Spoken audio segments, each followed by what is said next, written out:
A very warm welcome to you all.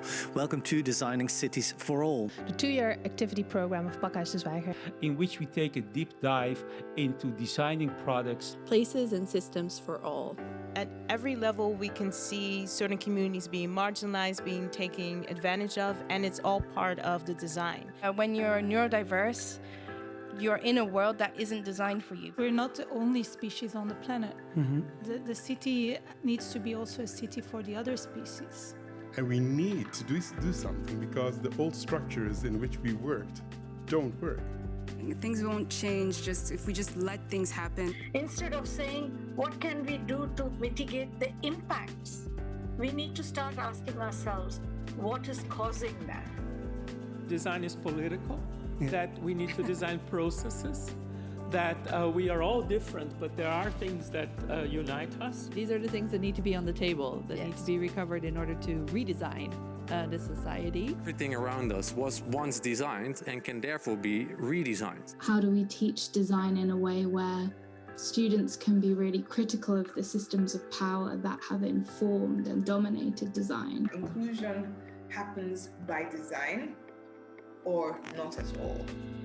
I think it's always some kind of a co-creation process, and you have to make very little steps and then figure out together what works and what doesn't.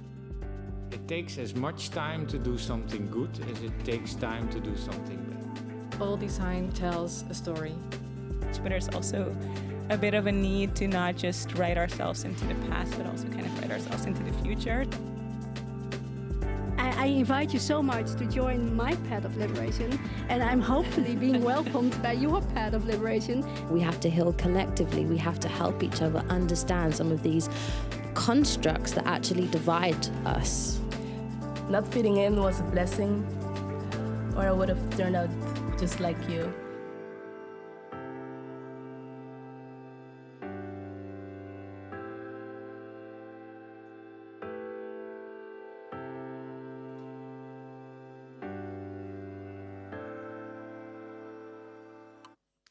Good evening and a very warm welcome to Pakhuis de Zwijger.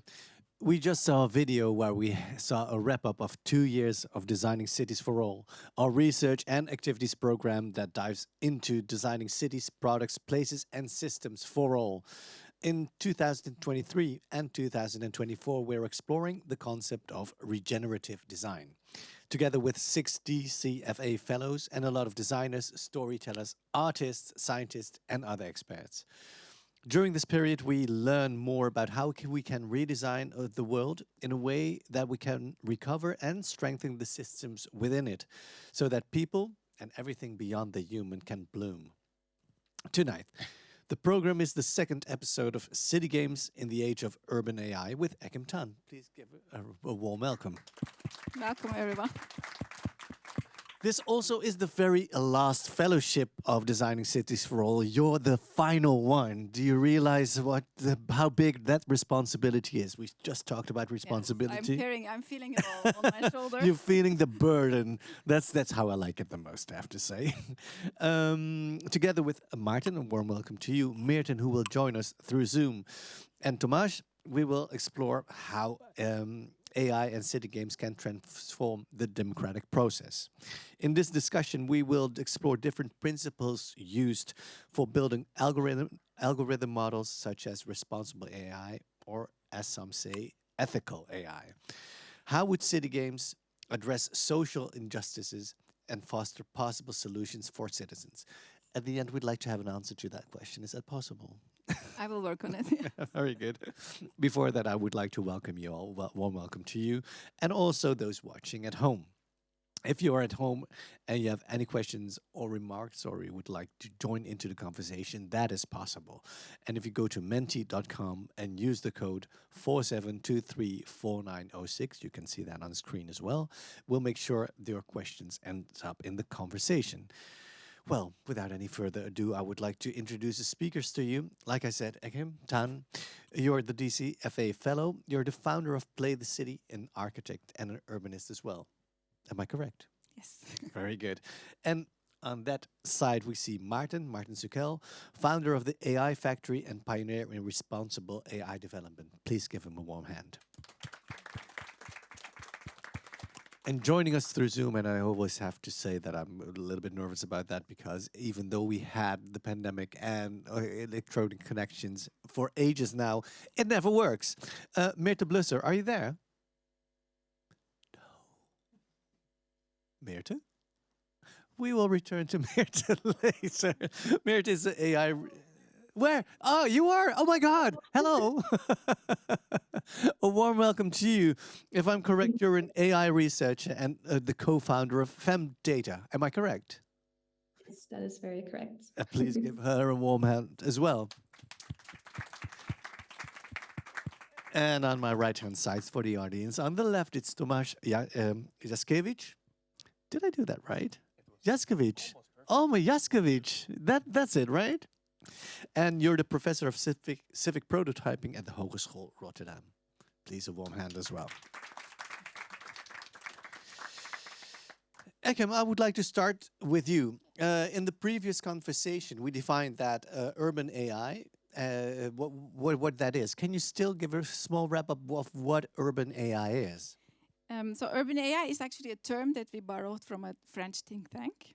And their description goes, it's an artificial intelligence technologies that improve urban life in terms of sustainability, urban infrastructure, and social equity. That is very clear. And we also discussed the autonomy of AI, its locality and globality, and also the hybridity of technologies such as AI. That is a mouthful. Yes, yeah. Can you give a short summary on what that meant in the previous program? So I think what we did in the former program was looking into actually smart cities, which was basically we see it as a precedent of urban AI. So in that movement, we were seeing some patterns of how it was influencing cities, and then what we have done is trying to see what are the differences now. So I think and then we came up with these three notions. I think the more generic versus city, while smart cities were much more focused on city scale and specific cities, we were seeing much more generic tendencies and much more, let's say, global tendencies in urban AI. And also, I think a lot of architects or designers think that urban AI is something that will save us a lot of time and therefore automatization, but we were also bringing autonomy to the discussion. So it was not only automation, but also acting freely independent from designers. And the last one was the hybridity. So that means that we have seen, of course, Internet of Things and sensors and big data, etc., in the smart cities movement. But what we see is with the robots, automated vehicles, etc., we see that the hybridity is increasing. We see that urban AI is entering public space. Yeah. Physically with us and sometimes maybe clashing. So these were the three notions. And if anybody wants to know more about what that actually entails, please do look at the previous episode of this program because it's very interesting, I have to say. What's the theme of tonight's conversation? So we called it also actually very generic, urban AI and democracy. Urban AI and democracy. That is very generic, but you have a purpose with that, right? That's why we have all the experts, but we have also what we came up with basically three propositions or basically three questions that we want to go through in a bit. But there what we mean is the decision-making processes as we know them, the representative democracy, we have a city council, we have the whole the machinery of civil servants who advise, who prescribes to the politicians who make decisions, the way we decide always, but then what will be the influence or what is already the influence of urban AI in decision-making processes, right. And what does it mean for our democracy? So. Very good. First, I'd like to go back to our guests. Martin, you wrote a book, The AI Revolution. And it deals with how artificial intelligence will change society. Yes, it does. Yeah. Tell us a little bit more. Yes, so myself, You've got the book there. I got it here. Yeah. It has the same font as Pakhuis de Zwijger. Which is no coincidence. Legally. It's different. It's not Comic Sans, so that's at least good. But basically, I'm more technical. Normally, I build AI systems. I've been doing so for, I think, almost a decade. And at some point, I saw when you build these systems, they interact with society in ways you intend, but also in ways you don't intend. And then interesting things start happening. And then I started reading back in history, like what happens when new technology shapes society. Well, a lot of things, good things and bad things. So if you look at the Industrial Revolution, we all moved to cities. So we would not be talking about urban AI here if that didn't happen. But at the same time, also a lot of more things happened, like mass production, a lot more pollution. So the world is changing, and I think AI is just a technology like, for example, the steam engine, which is radically going to change how society works and how we can live together. There is always a question: is it going to change for the better? Probably at first no, and then we will probably break a lot of things, and then hopefully we will fix it, and then yes, it will work for the better. In a few hundred of years. That's different. A few hundred of years. All right, but that's not how all revolutions go, right? Because if you look at the Industrial Revolution, things did change for better in a way, or not? Not for everybody. In the beginning, it was only the rich that got better. It was the others that had to work more hours for less pay. So no, it does not. I don't think it changed positively for everybody in the first time. Yeah. That's clear. Thank you. And you also co-founded the AI Factory. What is that? Yes. So basically, the AI Factory is a company that helps all sorts of organizations build AI products. This goes from computer vision systems that detect strawberries towards systems that predict how much food is going to be consumed. But really, all sorts of AI. If you need something that's AI-driven and you want it to be responsible and work, then you can call the AI Factory. Yeah. Right. Is there still a way back? Not using AI anymore. For me, no. With this logo behind me, I have to go for it. Okay, thank you. Meerte, we're going back to you online. You are, as we just determined, an AI researcher. And what is the field of your focus in regards to your research? So, hi everyone. Within my research, I focus mostly on tools that could help citizens, and because I'm in marketing, we focus mostly on consumers in the consumer space, help understand algorithms, and then specifically help them understand it in such a way that they can contest it if they feel like they're being treated unfairly or whether their algorithms are discriminating. So for example, I look at AI certification and trust in institutions or companies that want to certify AI. And currently I'm working mostly on explainable AI, so methods that, theoretically should simplify the algorithm in such a way that people can understand what the algorithm is doing. And then within that space, I'm looking at pricing mostly. So for example, if you order an Uber, like the prices are different from different consumers, and then we look at methods that would explain to consumers why it's different and look at perceived fairness and interventions to help it be more fair in the end. Because being it more fair is the key word here. We live in a biased society, but even AI is biased. At least that's what you say, right? Yeah, I think that's kind of the angle that we're going with, where we're coming from. These algorithms or this data is based on historical data, right? And historical data is always also riddled with biases on their own. So I'm not saying that every algorithm is biased, but we are looking at tools that could help consumers identify whether it's biased or not. And what's the reason that it is biased? Because AI is fed by what we put in, but there's not an equal amount of everybody putting information and data into the systems, right?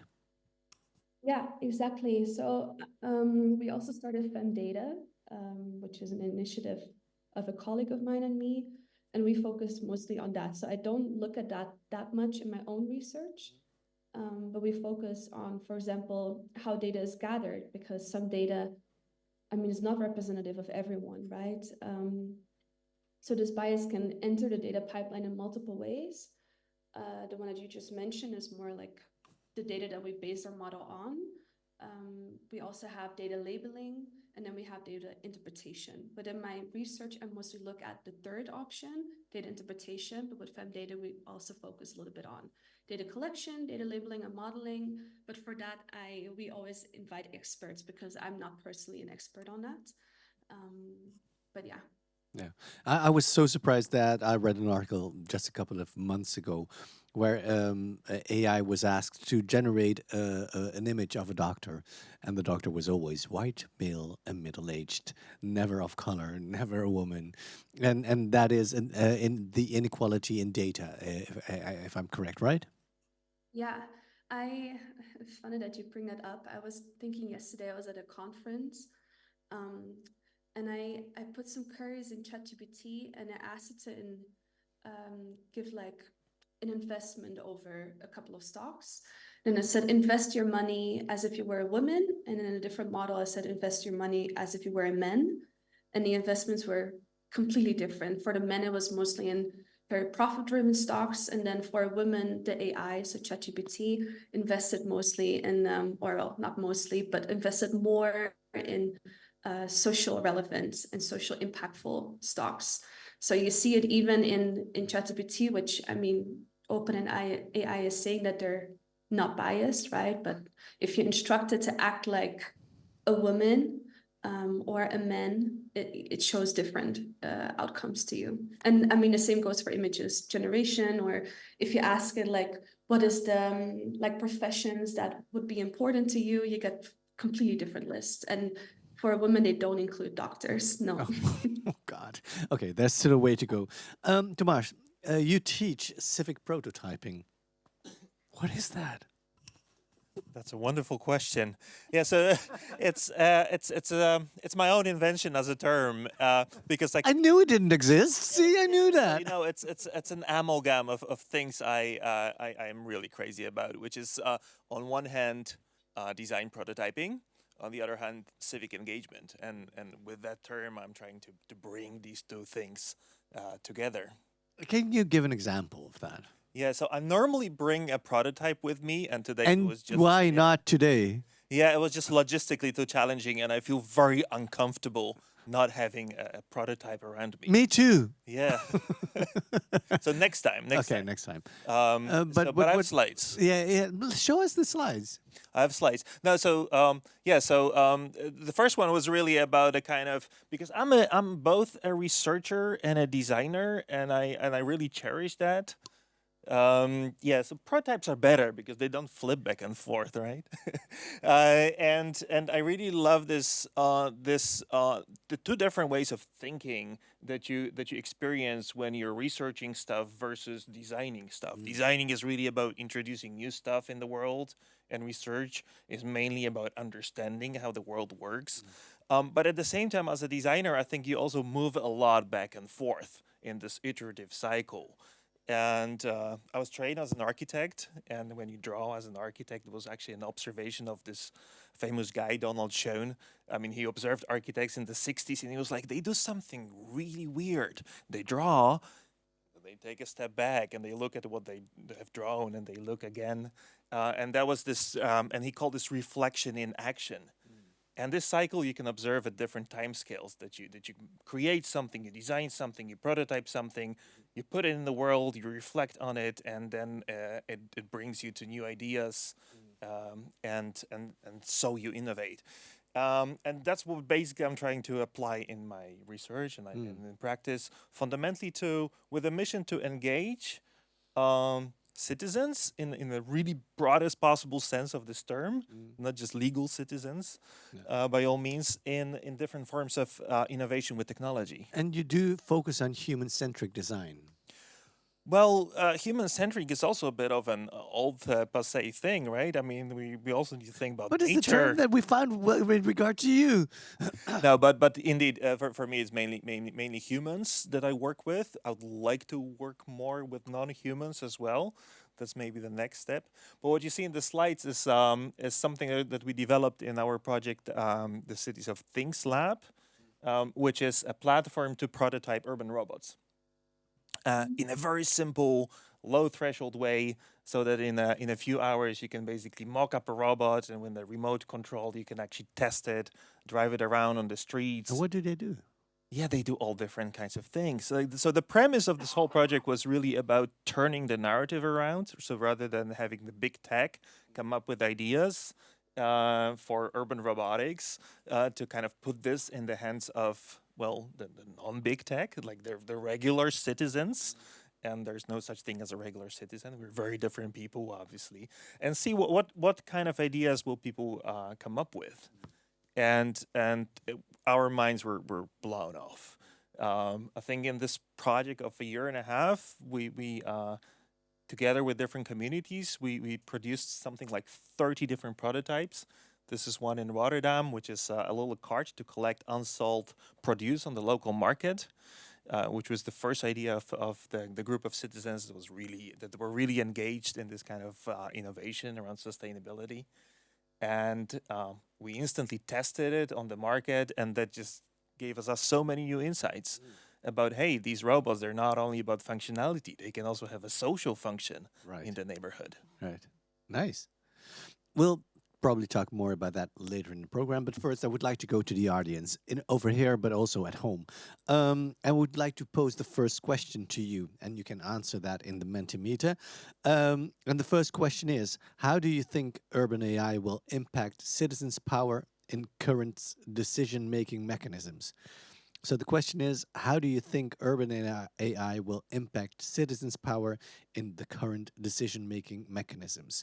And if you want to answer that question, please go to menti.com and use the code that you see on screen. That is 4723 and 4906. 4723 4906. We'll look at the answers a little bit later, but first I want to go to the first proposition, which is the power change between AI and public. That's a proposition that you will introduce to us as well. Yes. Can you tell us more about that? I think that before maybe coming to the citizens, it's the power shift I would like to first stress on is how the actually big tech companies are entering the scene, right? So we have, let's say, existing decision-making processes we have been experiencing, and we have seen also a lot in the last decades. I think this whole co-creation, co-design movement, and then citizens trying to come into the decision-making. And I think cooperatives of like energy cooperatives, housing cooperatives, you see that the citizens are organizing themselves and getting a like, let's say, position to agree with the government, etc. And while this equation is going on, what we see in urban development processes or in with the urban AI is that there's a new power or existing power getting a different position. Namely, high-tech companies becoming way more powerful than we are used to compared to the local governments. Yeah. So then that's a worrying development, or is it? Yeah, I think that's what's happening with it. That also the local governments are feeling that they don't have transparency. They don't know which data they are using or what sort of rule sets, what sort of algorithms. And I think in that whole public, let's say, power shift, what will then be position of the citizens? That's basically what I wanted to, let's say, discuss with very good with experts. Thank you. I'm going to look at the Menti.com. Are there any answers or reactions already? Let me see whether I don't see anything yet. Oh, that's something. Oh, there it is. I have to turn to see. How do you think urban AI will impact citizens' power in current decision-making mechanisms? It will fundamentally transform existing decision-making structures. 3.8% of the people. What is it? Is it percentage or is it, what is it? Is it people? 3.8 people? I think it's a Likert skill, right? 2.5? Oh, it's a score. It has a score at of 3.8. That is. It's not directly related to, yeah.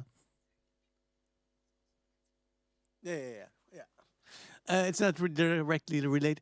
Faisal just said that you have to answer that as well. So please take your devices and make sure you can react as well. It's not directly related to decision-making procedures or human decision makers. It will maintain control of urban AI's influence. What do you make of those answers? Well, different opinions, but because the highest score is that it's already transforming decision-making structures. It has been definitely transforming decision-making structures. In what way? Because I don't think that we are there yet. We're not realizing that it... Well, if you look at very extreme examples like the what happened at the Capitol, the last U.S. elections. That was very urban AI. That's the elections. Why?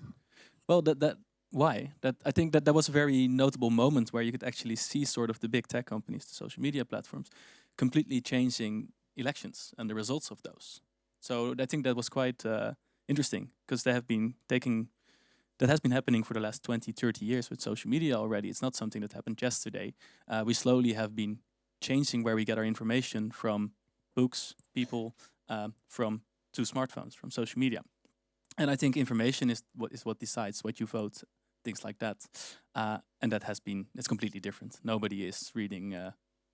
Nobody's reading newspapers on paper anymore, but there's still some people that do that. There's still not in my network. But. Yeah, but I think like where you started this weekend, I think it was in Buitenhof. Yeah. The picture with the owner of Platform X.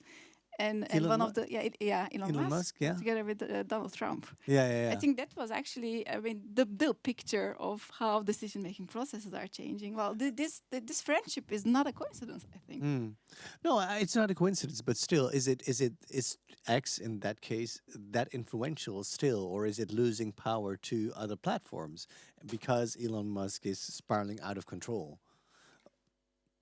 Martin.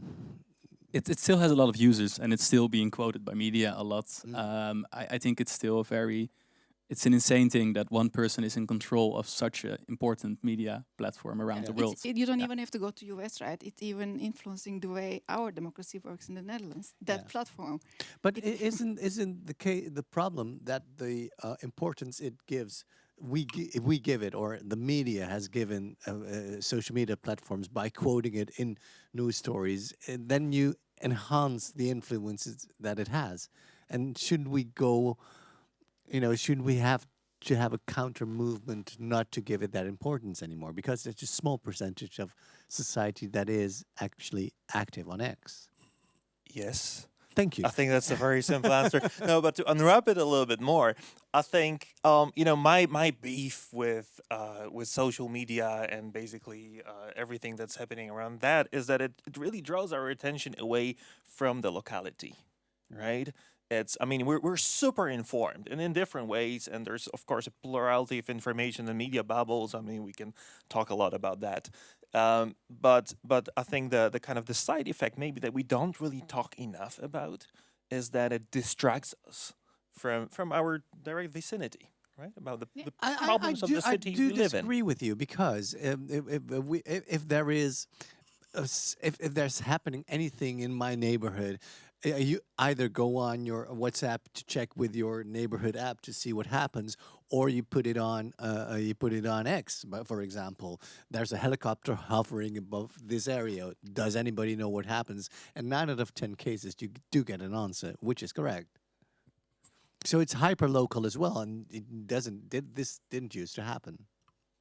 Well, I'm thinking of a neighborhood WhatsApp group, for example, right? And in that sense, yes. So you can say, hey, digital media enhances our ability to talk locally with each other, right? In many ways, but at the same time, right, the distraction is always there, right? The moment you pick up your phone, you're lured into the world of information. That's you don't have to be on the platform. I think the whole media kind of moves, right? Like someone puts something on X and the whole media starts reporting on it, and then while in our parliament, the budget cuts on the local governments who are going to give the services to the youth, to the schools, to the while that is supposed to be being talked, as an agenda, we are talking about something else. But I think isn't this really a boomer conversation about social media? Because it's already there, and it's already, we watch it, we see it as a threat. We see it as a threat to to distract us from the locality.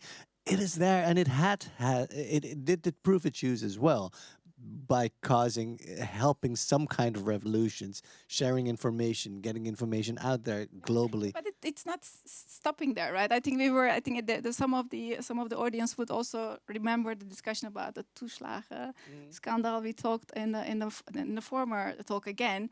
And it's not about social media, but it's about an algorithm that makes choices about people's lives. Exactly. And it is at the center of, let's say, a big political scandal, and let's say more traditional actors of decision-making process is it's publicly punished. So the cabinet fell, but nobody ever asked. Yeah. Who delivered the algorithm? Yeah. Can we change the algorithm? Well, and that is the important question here. How can we influence the algorithms, and that ethical question about whose responsibility is it? Martin, whose responsibility is it in order to have more equal or more fair algorithms? That's a very widespread responsibility. It's a technology that's sort of influencing everybody, yet most people have no idea how it works. Good example from the toeslagen affaire. It's always the number one thing mentioned when there is something about algorithms, that it went haywire, that it did something terrible. Yet the details about what went wrong are still not known, which is very weird. And right now there's, I think, thousands of people working fixing the toeslagenaffaire.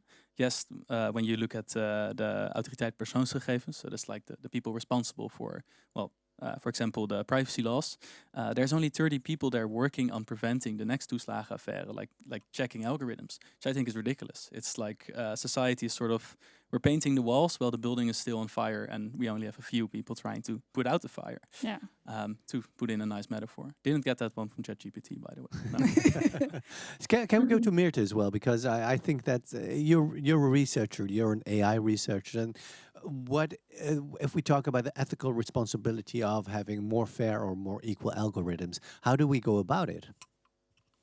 So I think Marta has a good point where algorithms affect everyone, but a lot of people don't understand algorithms. I mean, there's a very high AI literacy. So if you look at methods to explain algorithms, I think that's a big part where, you could get citizens to understand algorithms more, and actually know like the logical reasoning behind it and the mechanisms, and that should in the end create more public participation, right? And if you then have a sort of bottom-up understanding of what citizens want out of algorithms, or kind of like what Thomas was doing with the citizen participation on like what kind of robots do we want to build, I think you would get a very different answer to responsible AI or how AI should be used in decision making versus maybe what policymakers think, or even what we think as academics. But I'm struggling with that answer, because then you move the responsibility away from the companies, but also from the governments. And shouldn't local and global governments be aware of the influence that those algorithms have? And shouldn't they force the companies into be more into creating more inclusive algorithms? Because even if we as citizens understand, and even if we as citizens try to influence it, the bigger steps can be taken by companies that are being influenced by the governments. Or am I mistaken? No, I fully agree with you. By no means I'm saying that the responsibility should be with citizens, but I think if we want to understand what kind of values we want to bring into an algorithm, I mean, I would be wary to personally trust a lot of politicians with that, or companies with that personally. Why? I think there's a lot of... Sorry? Why would you be very worried? Because I think when we look at, for example, big tech,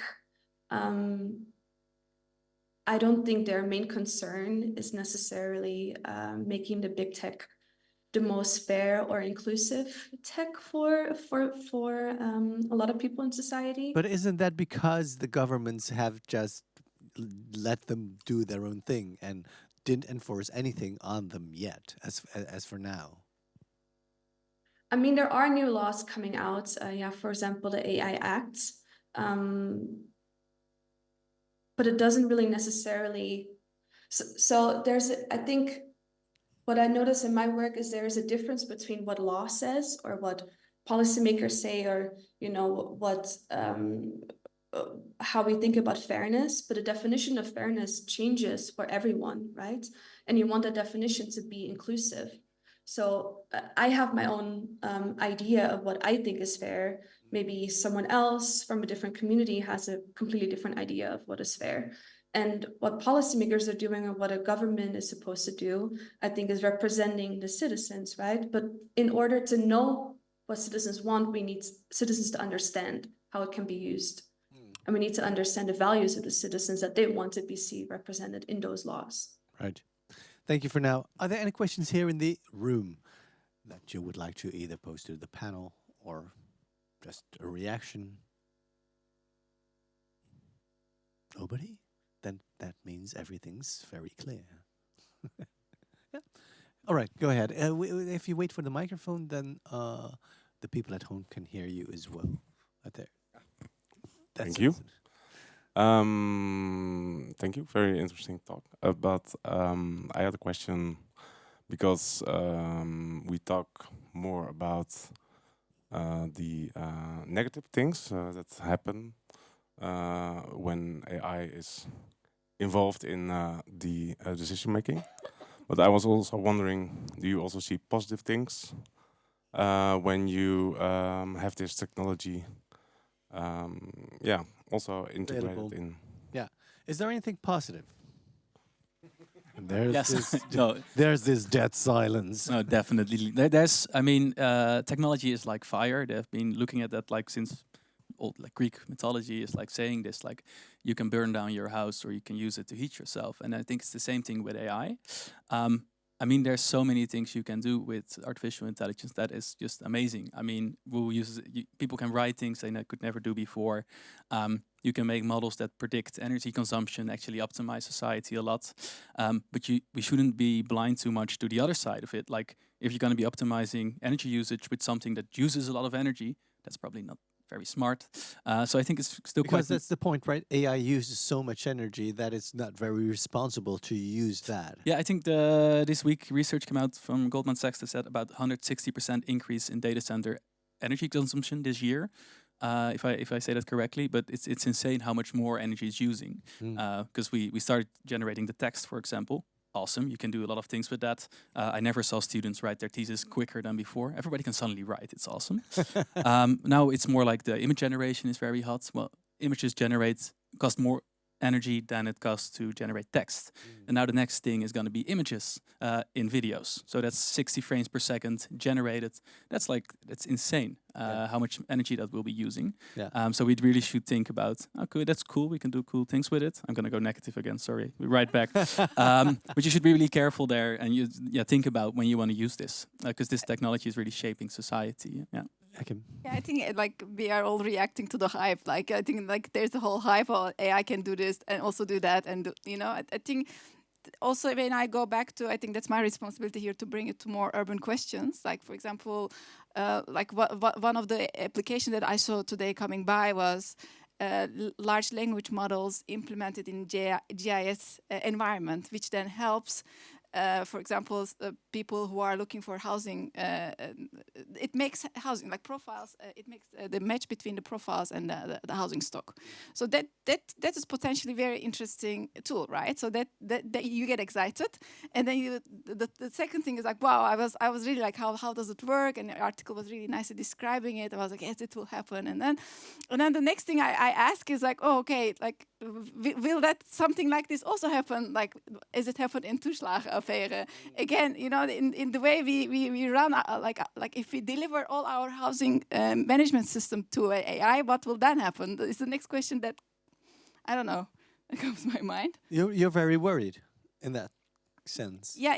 I think we are all curious. Actually, we are curious what it can do, but we are also trying to estimate what it means actually next. Because I think we are good as humans to invent things, and then not knowing what it will do with us. So with consequences, we are not good at estimating. Yeah, exactly.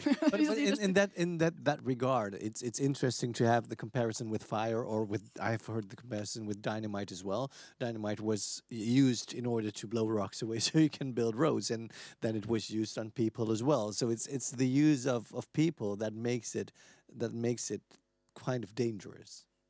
But I think, also the discussion that you had with Mirte about, hey, is it the governance? Will it be regulations that will make it safe and will make it useful for us, or will it be the responsibility of citizens to, I think that discussion I find very interesting discussion, because I think it's both, and they have both different responsibilities. Yeah. So one side there should be good regulations. On the other side, we should be also really, really more curious, or be part of the making of AI. I think. And not everybody is aware of that responsibility. responsibility.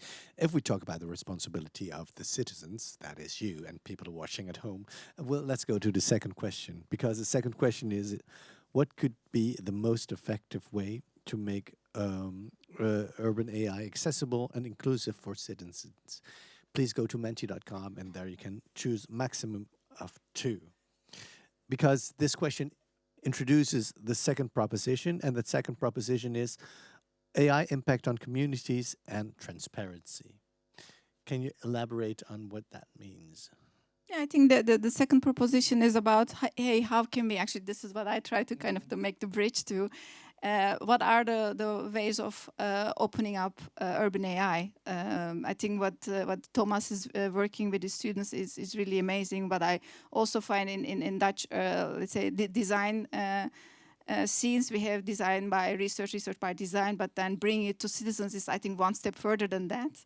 And in that sense, I think we should be doing the same thing with the AI, also the design of AI as well. How can we open up and which data sets are going into AI? What sort of rules and assumptions are there made, and how can that? I mean, who will bring that? Who will open up? I think at this moment, like you're doing it at the school, like in the university, like in the existing decision making processes of like when an algorithm is entering a government service or city service, who is in charge of saying, hey, you know, like when is the moment to open up? I think that's something we have to be probably designing into our system. But I do agree. If we look at the menti.com, we see what on the question, what could be the most effective way to make urban AI accessible and inclusive for citizens? The prevailing answer here is policies requiring governments to co-develop algorithms with citizens. It's interesting that it says governments, because it's now mainly the responsibility of companies, right? Yeah, at the moment they are totally. I think they're also very much ahead of like in the innovations that they have, technology that they have, and most of the people who are in the government are not. I think not like. Like Meerte said about the citizens, we are illiterate, and politicians are illiterate as well in that. Yeah, in and that regulators. regard. I think. Yeah, Meerte, are you there? Because I would like you to react to the. We use the same screen. Maybe we can put the menti.com on the other screen so we can see what the answers are. But the most popular answer is that governments should take responsibility to develop the regulations with citizens. How do you think about that? It aligns with findings that I've found in my research. So I asked citizens if AI would be certified. So, you know, taking that someone else, an expert team, is certifying AI and telling you whether it's fair or not. I give them options for like which institution would you want to do this? And their prevailing answer is nonprofit institutions, mainly government and NGO. So it doesn't surprise me. I think the only barrier that I see is that a lot of governments don't have this expert team yet, but that is something that we could develop, right? And that is something that we could choose to put more resources in. Right. Because there are some terms that I want to discuss with you all. You've got contestable AI, responsible AI, ethical AI. What does that all mean? Martin, can you enlighten us a bit? Yeah, well, I would say, for example, contestable AI is something they do a lot in Delft. I think the researcher that sort of coined that term is from there as well, Cars. Yeah. Basically, one example is I used to work for the city, and then you had these cars driving around that would scan the city to see what's happening. But somebody walking there had no way to sort of like say, hey, what's that doing? How is it working? So they came up with ways to basically signal that. So for static cameras, that's easy. You put up a QR code and people can scan it and they can find, okay, this camera is here for this and this reason. On a car, that's trickier. So they came up with all sorts of smart designs to inform people, like here you can find information. So that's for me, that's contestable AI. It's what does it make contestable? Because I still don't understand. So you can go somewhere and say, hey, I don't like this. Right. Another example, I think that sort of makes it clear, is I had this system was developed during COVID, and on a screen you could see how much distance you would be having from somebody else. Yeah. And if you use that on the street, somebody can just come up and be like, "Hey, this is interesting," or "I don't like that. Can you please stop?" Yeah, this is the footage from that system. Right. Was never designed to be on the street, by the way. It didn't work at all. It was made for in a library. Yeah. But on the street, we got like the reactions, people saying, "Oh, this is interesting. Does it mean that I have COVID?" And then you get an interaction. You can tell them, "No, that's not what it means," or you would have a very big problem at this market. A lot of examples from markets today. That's nice. Yeah. And if we talk about responsible AI, in what sense can AI be responsible? Yes, definitely. For me, responsible AI is when you are working with AI in a way that you control what it's doing. So you know when it's making mistakes, you're monitoring it. And often within, for example, governmental organizations, they don't really control what they're doing. They found this tech, they started using it, and then a few years later, there's another affair. But that's a case at the moment, because is there an example of responsible AI? Yes, definitely. Yeah, there's for example, you have the things like algoritme register, which is sort of something they have on a national level. We have the slide, I think.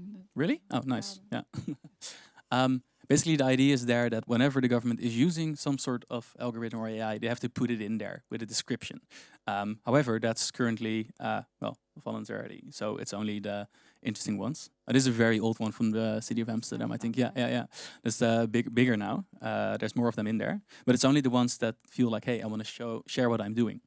Which is the first step to being responsible. So it's voluntary, right? So cities decide themselves. So if Helsinki and Amsterdam decides to do this, they do it just because they think they can have progressive leadership. Show. But should it be enforced? I think so. Yeah, definitely. Do you think so as well? Should it be enforced? Yeah, it's a shaky question, right? Because it can mean a lot of different things. But I think what we're looking here is, all the good examples are not examples of one-off engagement of citizens, right? Because I think when I was reading the question, I don't see it anymore, but right, it sort of implies, hey, we need to involve citizens, right, in co-developing algorithms. But somewhere in this statement, right, there's this implication that there is an algorithm that is being developed, right? There's a problem and there's a solution, right? That this thing will be applied to, and then we're done. And very often that's how governments also tend to think, right? In project procurement, right? You get a budget for a certain time to develop something. Probably similarly in the Toeslagen affair, right? The systems were developed as kind of one-off stuff. And when we look at the examples here, right, it's about ongoing engagement. It's about creating tools where people can persistently contest stuff. There's not one given moment when we ask everybody for their opinions and then we're done. It's not an endpoint. It is a continuing the movement, and algorithms are being developed continuously. Exactly. But doesn't that mean that the policies that would be developed, that it means a constant involvement of the citizens and also politicians, in my opinion, and that also coincides with what Meerte just said, that citizens should be more aware but also more responsible in developing that algorithm, and that's open-ended as well.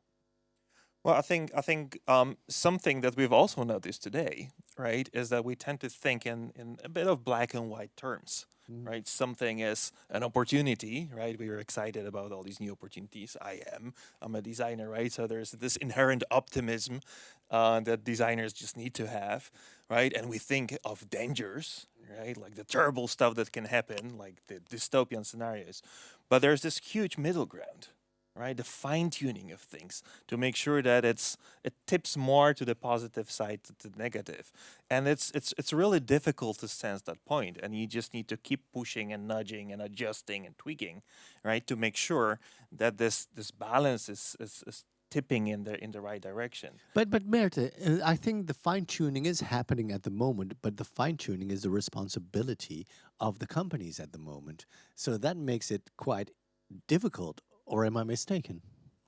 Fine-tuning of the algorithms, yeah. Because I think that what we see now, if we see the use of AI in text, like you said, students are instantly able to write, and in Dutch as well. So that's more developed than it was 3 years ago. So the fine tuning is happening at the moment, but no citizen, no politician is involved. Only the tech companies are involved, or not. I'm not sure if I'm able to answer that question, but I think an interesting thing that it made me think of is that even if you are monitoring algorithms for its impacts, let's say, companies are using a new algorithm to rank the kind of news that you're seeing based on, previous interests or your friends' interests, those kinds of things. What you're talking about, like the fine-tuning of the algorithm, what are you fine-tuning on? Like a lot of companies are fine-tuning on more profit, right? Do I get more clicks? Do I get more engagement? Is this person staying longer on the app? Can I show them more advertisements? So it depends on the kind of fine-tuning that you're talking about. I think The fine-tuning I think I'm talking about is really understanding the needs. The public values, right? No, I don't think public values, unfortunately. I wish it was, but I think it's more... I hope, because it's about the needs. What do we need in order to, can we cater to the needs of the users so they use the tool or the platform more intensely? So it's very fine tuning on the needs, and what I miss there is the overall value or the overall ethics. I don't think that's in.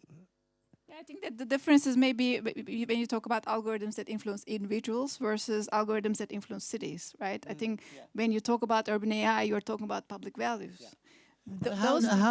Can you give an example where public values are being influenced by algorithms? I think like if you go from the example of housing again, I think you can make an urban AI, and I think City of Helsinki has a chat that kind of chats with the citizens and then tries to help them into the right form of housing, etc.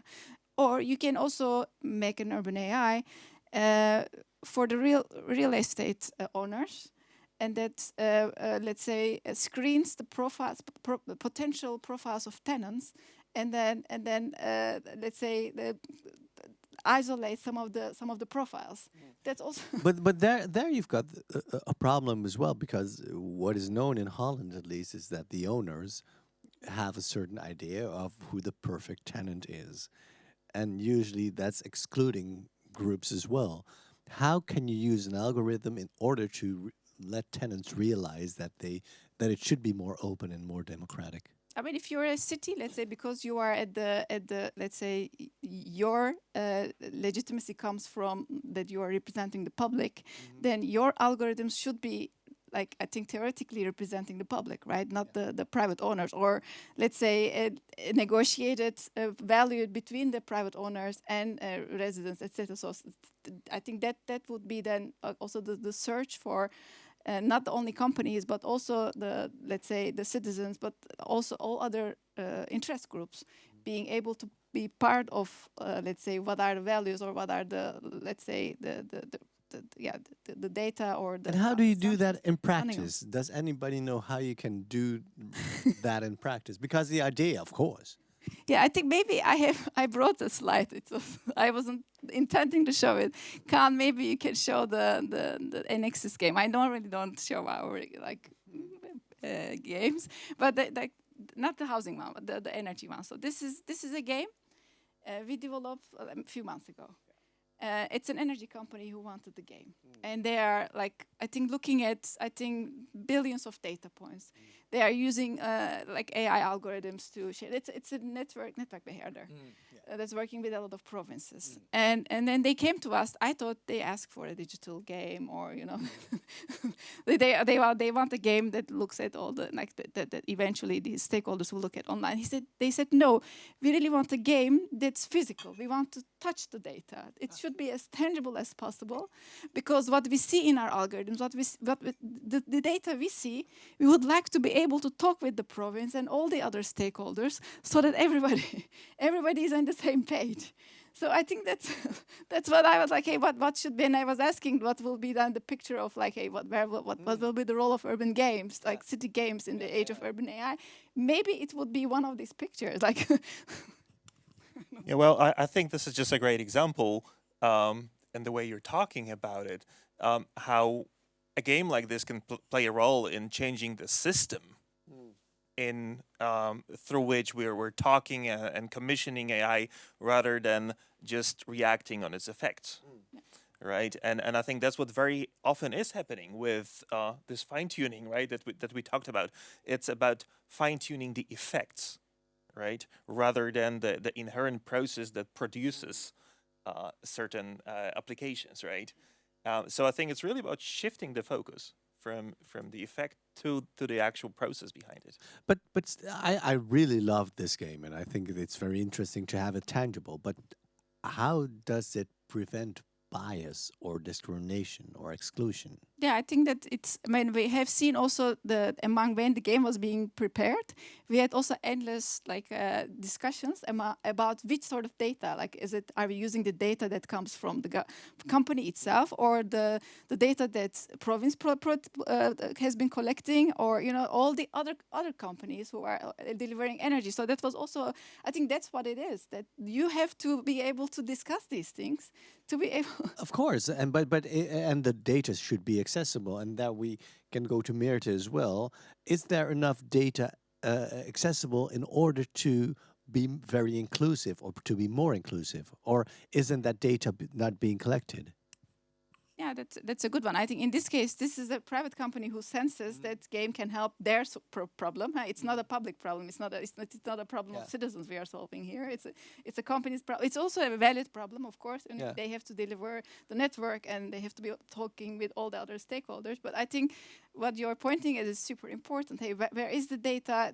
Is our local governments capable of reaching the data they Yeah. they are Let's ask producing from Meerte the high if she's got an answer to that question. Are we able to access that data? To be honest, I don't know. I don't have an answer to that question. I would be interested to know, though. I can guess that, I mean, you can get data from everything, right? So I can imagine they could, but I don't know. Okay, that's. Do you know, Martin? Please give us the. It's incredibly difficult. Why? One example is I think that make it a bit tangible how you can tackle these type of problems and what things you run into is when you have a camera that's counting how many people are, for example, on Dam Square, and you want to make an algorithm that can count those people. You need to put dots on everybody's head in order to be able to count them, and then you train the model to, well, basically count tens of thousands of people really fast after doing it very slow for a very long time. Then there will be bias in the model. Somebody with a stroller maybe will not be detected, somebody with an umbrella, somebody with a headscarf. And then you want to check, like, is there a certain bias in there? And you can do that, for example, by then labeling every dot with, hey, there is a stroller here, there's an umbrella above it, or somebody's wearing a headscarf. But for the latter, you cannot just save that data, because there's all sorts of basically laws against that, that you're basically sort of detecting perhaps religious beliefs that could be associated with that.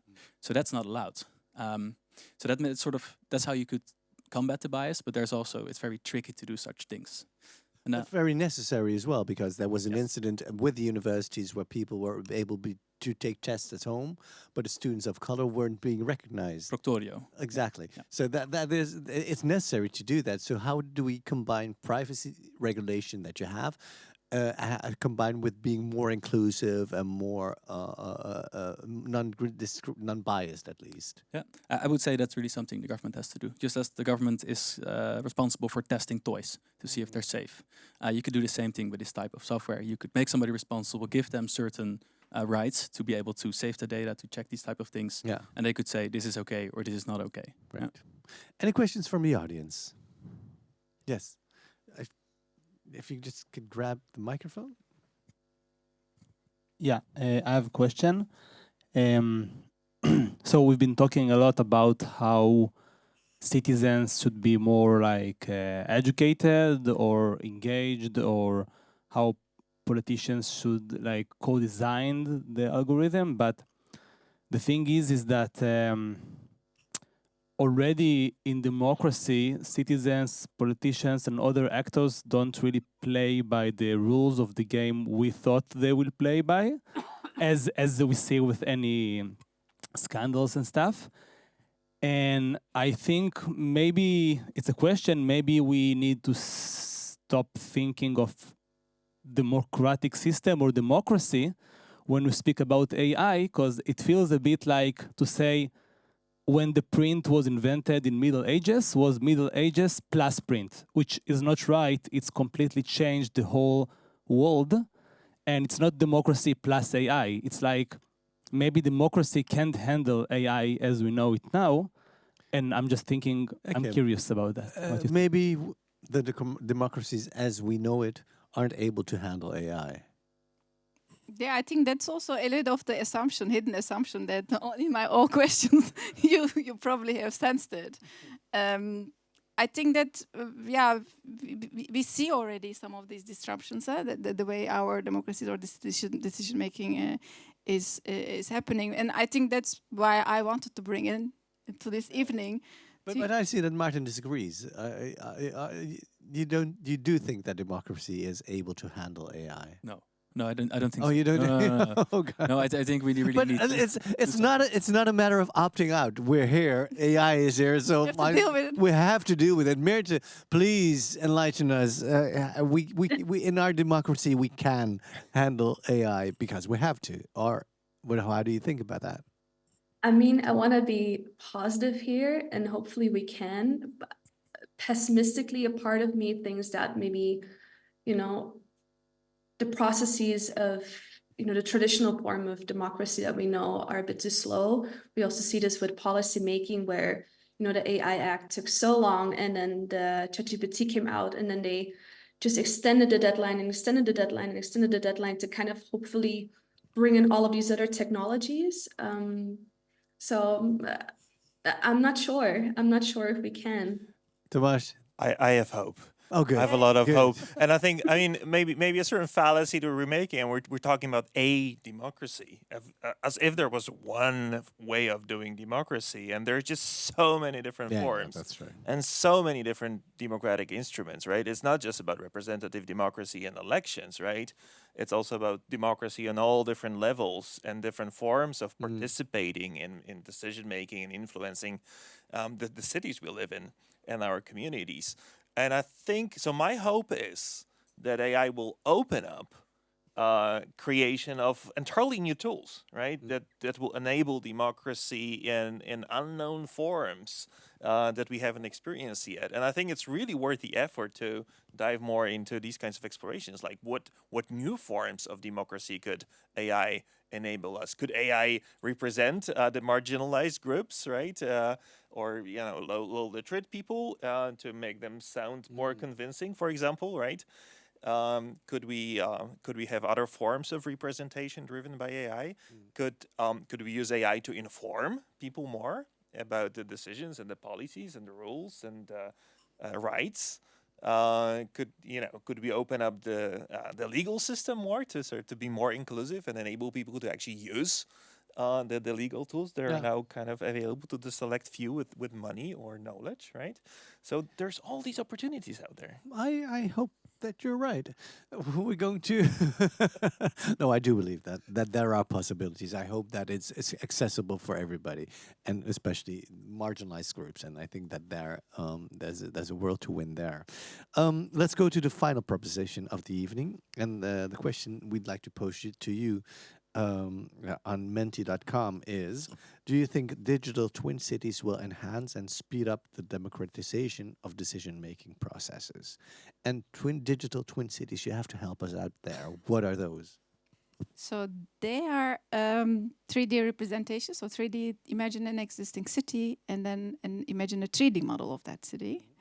And then not only 3D visualization of that city, but also the real-time information and data that is, through sensors, etc., being, let's say, sensed from the real life to the, let's say, digital twin of the city. So then you can actually start testing and simulating certain things in your digital twin, and then learn there, and then maybe implement back to your physical city, or the other way around. The physical city is feeding your, let's say, digital twin. Does Amsterdam already have a digital twin city? It does. I mean, it's now. I was hearing World Economic Forum had a video that it has become like I think after gaming and after filming industry, it's becoming one of the biggest growing sectors of in like globally growing. I think $48 billion. Do you have anything sector. to add to that? Always. Yeah, I think it's very cool what you can do with, because basically it's a 3D representation of the world based on sensors. One thing you can do, for example, with it is these LiDAR scanners. They can detect how many bikes are on the sideway. And I think that's maybe not that interesting. But if you can then calculate, hey, can a wheelchair still pass a certain path because you know how many bikes are there, it becomes very interesting because you can actually sort of prove that in a certain neighborhood it's not accessible, where before people would look at a map and be like, well, it's 3 meters wide, it's fine. No, there's always 200 bikes there, so you can't. So I think it's a technology that's really going to help also to advocate for certain changes, things like that. Yeah. Okay, let's have a look. On the question, do you think digital twin cities will enhance the democratization process of decision-making processes, i.e. the co-creation of initiative or citizens cooperatives? Then the most people do agree with digital cities. Twin cities will simplify some challenges, but introduce new ones for participation. Meerte, can we go to you, please?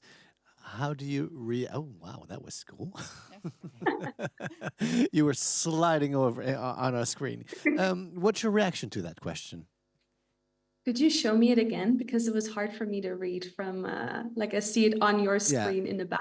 Oh, okay, then we'll go to my screen as well, but we won't see you, but we do hear your voice. So yeah, there we go. So I still cannot, there we go. Yeah. So the question, the most, digital twin cities will simplify some challenges, but introduce new ones for participation.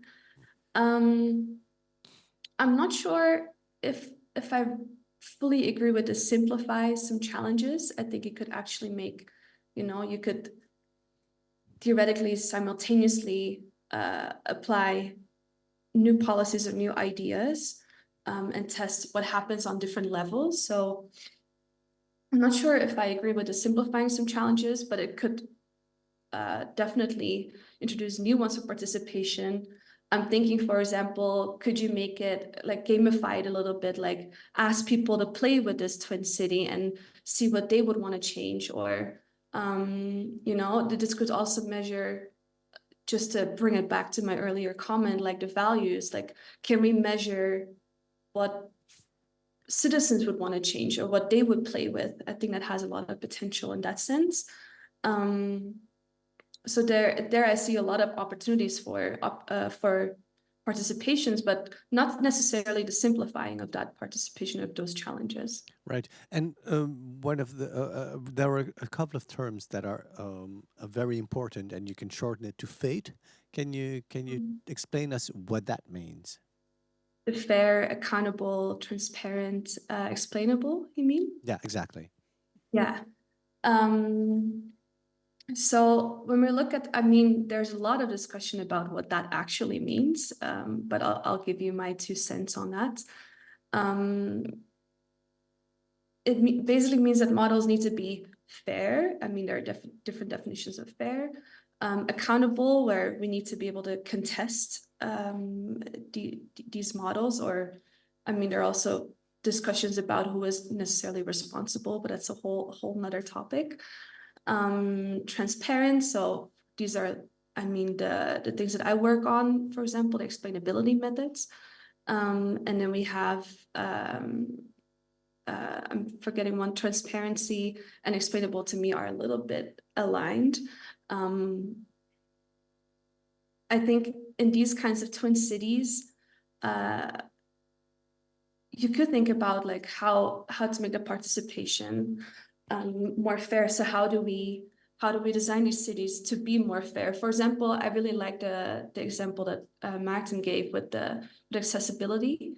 How do we make a city more fair in that sense? Like, is it accessible to everyone, or maybe just a subgroup? And yeah, would you like to react to that? Yeah, I really want to react to that in the sense that, I have a beef with the term urban digital twin. It's a new hype. But we've been using Google Maps for a long time, And to me, that's also a form of a digital twin. I mean, if I'm looking for a restaurant in a new city, I'm opening Google Maps and I see the reviews and it tells me where to go, right? Helps me navigate. I mean, I see You see how congestion on busy it streets, is. right? Exactly. So it has a lot of We already information have about the it. city, right? He's an early adopter, Hey, huh? we've been using it for a long time, and it's Google, right? It's the big tech company who's been developing this, and Yeah. we somehow haven't been too busy about contesting Google Maps. Maybe we should have been, right? Why? Because it does, determine a lot about how we use the city, about which restaurants we go to.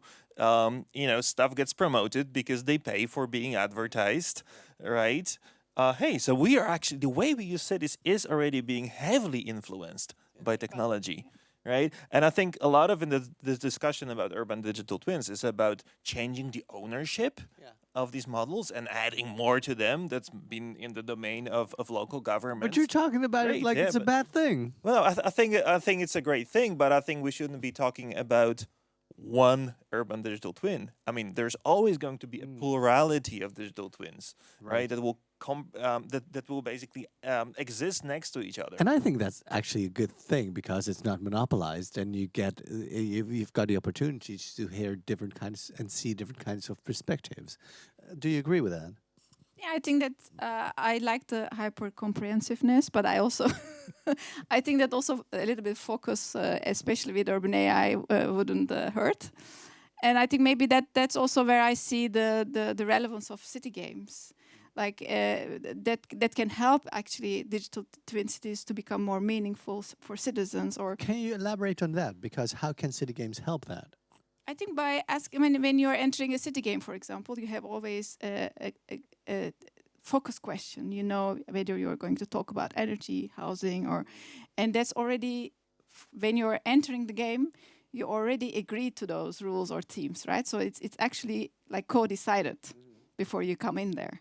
And I think that could be, let's say, given to give the right focus, to make sure that the right people are around, not only high-tech companies, but also other stakeholders are around the digital twin, to discuss and to, let's say, to negotiate or to try and test different scenarios. That would be a very interesting role for city games. And every system excludes people as well. Who does city games exclude in that sense? Yeah, I think maybe before coming to that question, like for example, the way we look at digital twin cities are very much at the level of experts. At the moment, I think it's made for experts and basically used for experts. And I think that's maybe different than the Google Maps. That will be, let's say, the next level to open up, and then and I think to make sure that it is involving more users. More. But again, city games. I think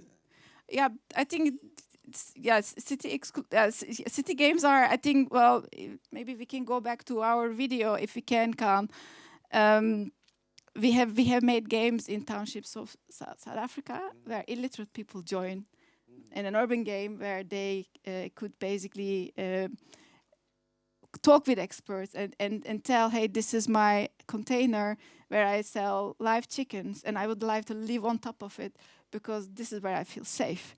And they don't have to talk, like that's actually a very, let's say, well-known urban design principle, shop in the ground floor and living on the top, right? You don't have to study urban design to be able to, play the game, but you can tell what is safe for you and what is actually, that you can express much easier without knowing all the terminology.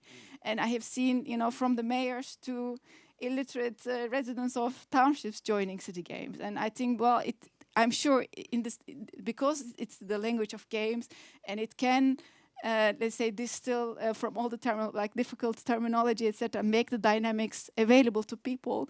It is, in that sense, I think, evolving. But of course, who offers? Who is the owner of the game? Yeah. And who designs it? Who decides the data set that goes into the game? These are all biased as well. I mean, you can, of course, within the existing participation tools, etc., you can still, I think, have a little bit more credit for games. But again, I think that does not change the power dynamics that we have in real life.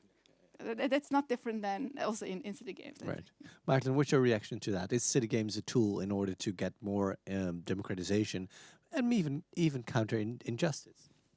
I would definitely say so. If it's a great way to communicate with a group of people for a complex topic, like AI, for example. I think we can collaborate on that. Make a game for people to interact with algorithms that, for example, impact their neighborhoods. But the question is still who owns it, and how can you make it the ownership of the game more democratic? Do you know? Well, I actually have more of a question than an answer in response to that. Because and that's really a question to Ekim, I guess. Like, does a city game need to have a start and an end? Because to me that's a major constraint. I mean, that's something that you have to play in a location. I mean, typically a room or a designated space which has limited capacity, and there's always somebody who cannot come, right? So how do you open that up? Not only in terms of space and inclusion, but also in terms of time, right? How can you hear you. keep playing it? Of course, I mean, the city making is a process. It's not a project, and it doesn't start and it doesn't end. It continues. And I mean, we also, to be honest, like, we exist for 14 years, and the way we built the relation for cities is also not one project. We built relations with cities, and we come in back. We started in Almere in 2012, and then we went there in 2014. We were there last year. So you are part of the conversation as game builder, and you know the questions and you know the audience, and then when you're needed or they call you, or they call another session, and I think that I don't want to like romanticize it, but I really see that. I think it's the way you look at if it's a process or a project, it makes a real difference. It's also maybe It should be a process. Because of the time restraints, I want to give the audience the opportunities to ask 2 more questions before we move over to the wrap up. Are there any questions from the audience? And that could be the online audience as well. Nobody? Okay. Let's in that case go to the wrap up, because we've talked about a wide array of things, and we try to see whether AI could enhance democracy as well, and how urban AI influences the future of living in urban areas. If I would ask you to mention the biggest takeaway from tonight, what would that be for you? The biggest takeaway. We need to make citizens more aware, to put pressure on government to control companies making AI, because they impact all of us. Yeah. As if I have to put it in one sentence. Yeah, there is agreement in the audience, and I think so as well. And I don't know whether at the moment I perceive that citizens are consumers of the AI tools that are being presented to them, and I don't think they're very much aware yet. They could be influencing them as well. So education in that sense is very important. Mirte, can I go to you? What's your biggest takeaway from tonight? My biggest takeaway is that it's not all the time pessimistic. I really like Thomas's view of like we can use all of these we can use AI also to create positive change. I mean, this is not a new idea to me, but this session gave me more ideas. Like let's gamify some things, or let's think of ways that we can measure and participate, make citizens participate in that process. I think I have got a lot of inspiration for that from this session. Thank you. What's your biggest takeaway?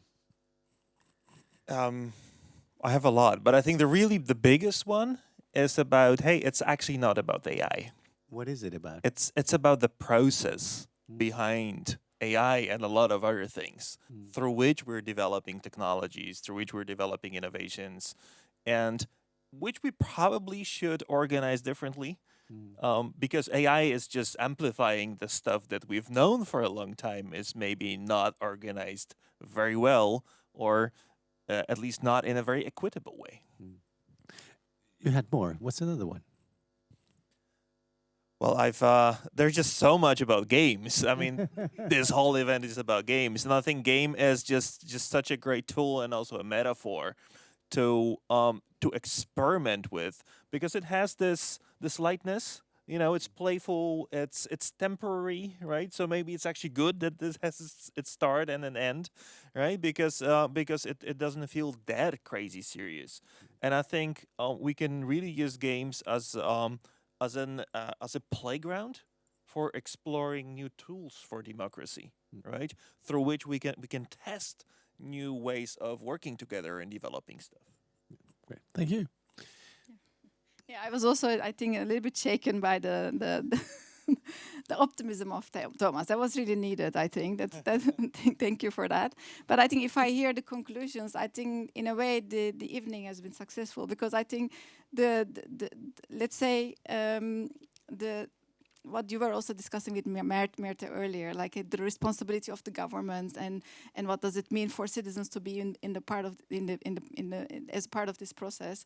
I think that should be much more defined. And I think if talking about governance or democracy, what are the processes we need that the citizens are not so far away from AI, but they are feeling closer. They are not only consumers but also producers of it. Exactly. Yeah, and that final part, and for me, the biggest takeaway is education for citizens, for companies in that sense as well, to take more ethical responsibility, but also for politicians not to, dabble. Yeah, and also, I think education from the let's say primary school on. Yeah. Not wait for the university. Absolutely. Thanks for that. But let's finish off this evening with those ideas, but still, let's look forward to the next episode. What can we expect? So when we were given 3 episodes by Pakhuis de Zwijger to discuss this big issue of urban AI, what we did was basically looking at, let's say, putting in the perspective of urban planning, and then the second was about urban governance, and we could not miss also to look at what does it mean for designers. So next time it will be urban AI and design.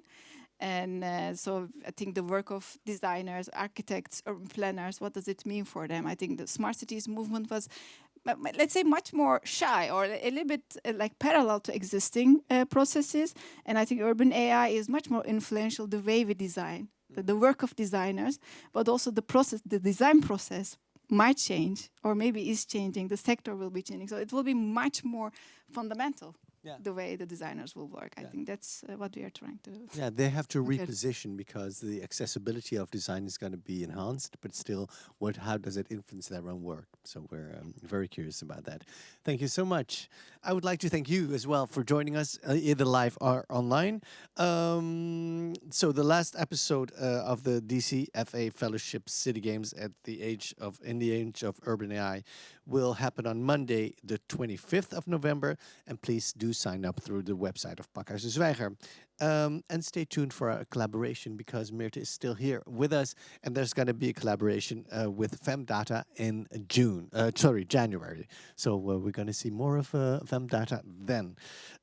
You can also become a friend of Pakhuis de Zwijger. Please do that on the website as well, or you could use the QR code. And that's the final thought for me. Thank you so much for watching. And I think it's time for drinks at the bar right now. So thank you so much, and see you next time. Bye-bye. Thanks for joining.